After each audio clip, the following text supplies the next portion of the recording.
The story of how the 3 Series Touring came to be. It is the story of a BMW employee who only wished to go on vacation with his family.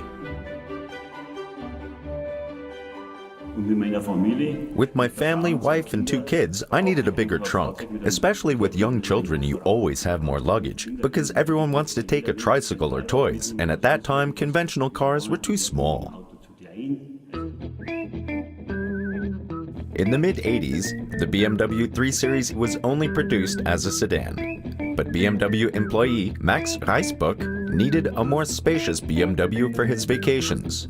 So he bought a wrecked 3 Series and started to work on it in the garage of a friend. I had no construction blueprints. The vehicle and the modifications were all in my head. Of course, it grew over a period of several months. I thought about how to do this part and then that part. In order not to exceed his budget of $13,000, Max Reisböck only used precast elements and welded them together. After 6 months of work, the new vehicle was finished.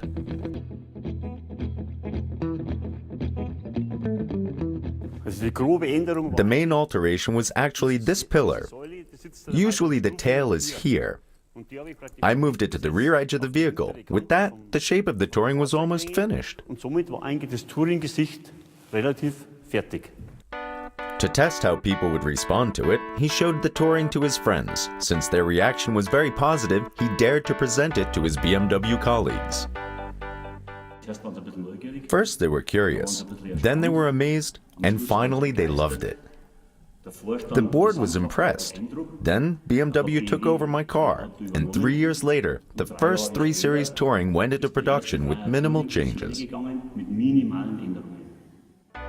In 1987, the first Touring hit the market, a spacious 3 Series with an inclined rear and lots of space to fit all needs, with only one visible change compared to the first prototype.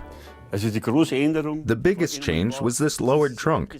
At the time, the press called it the beer crate gap, because a crate of beer fit exactly through it. BMW now successfully offers Touring variants in most editions. This is in part thanks to a man who only wanted to create space for his daughter's tricycle. I can now say it was the birth of the first lifestyle Touring. The timing was perfect, the design was perfect, and surely I'm very proud of it. An inclined rear and plenty of space for the family. Reisböck's fundamental ideas can still be found in the Touring of today.